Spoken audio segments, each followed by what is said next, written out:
They're two, they're four, they're six, they're eight, shunting trucks and hauling freight. Red and green and brown and blue, they're the really useful crew. All with different roles to play, round Christmas shed so far away. Down the hills and round the bends, Thomas and his friends.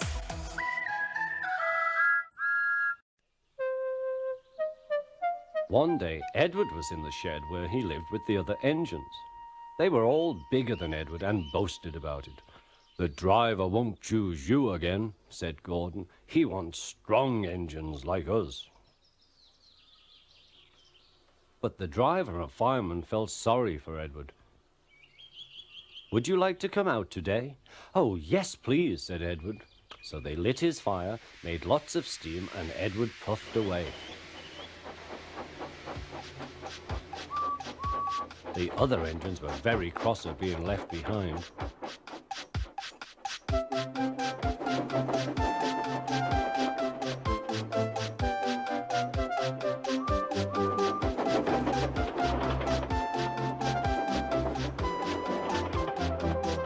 Edward worked hard all day. The coaches thought he was very kind, and the driver was very pleased.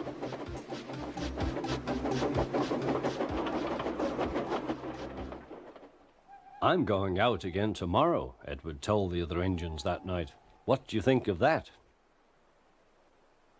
But he didn't hear what they thought, for he was so tired and happy that he fell asleep at once.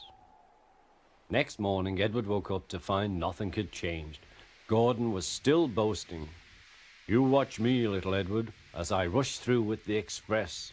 That will be a splendid sight for you. Goodbye, little Edward. Look out for me this afternoon."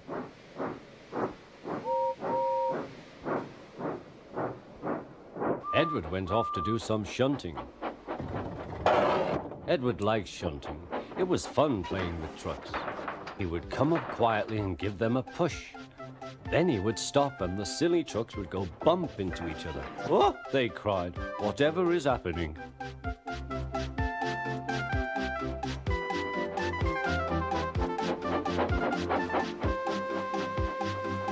Edward played till there were no more trucks. Then he stopped to rest. Presently he heard a whistle. Gordon was very cross. Instead of nice shining coaches, he was pulling a lot of very dirty trucks. "A goods train, a goods train, a goods train," he grumbled. "The shame of it, the shame of it, oh, the shame of it." Edward laughed and went to find some more trucks. Then there was trouble.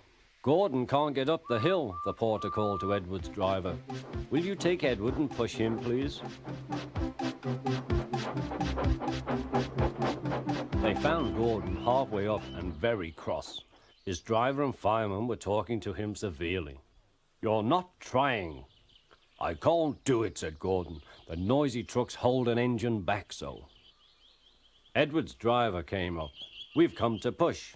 "No use at all," said Gordon. "You wait and see," replied Edward's driver. They brought the train back to the bottom of the hill.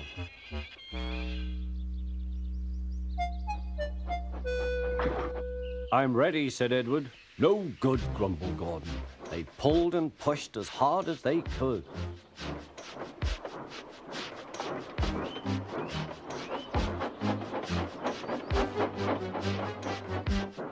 "I can't do it, I can't do it, I can't do it," puffed Gordon. "I will do it, I will do it, I will do it," puffed Edward. Edward pushed and puffed and puffed and pushed as hard as ever he could. And almost before he realized it, Gordon found himself at the top of the hill. "I've done it, I've done it, I've done it," he said proudly. He forgot all about Edward and didn't wait to say thank you. Edward was left out of breath and far behind. He ran on to the next station, and there he found that the driver and fireman were very pleased with him. The fireman gave him a nice long drink, and the driver said, "I'll get out my paint tomorrow and give you a beautiful coat of blue with red stripes. Then you will be the smartest engine in the shed."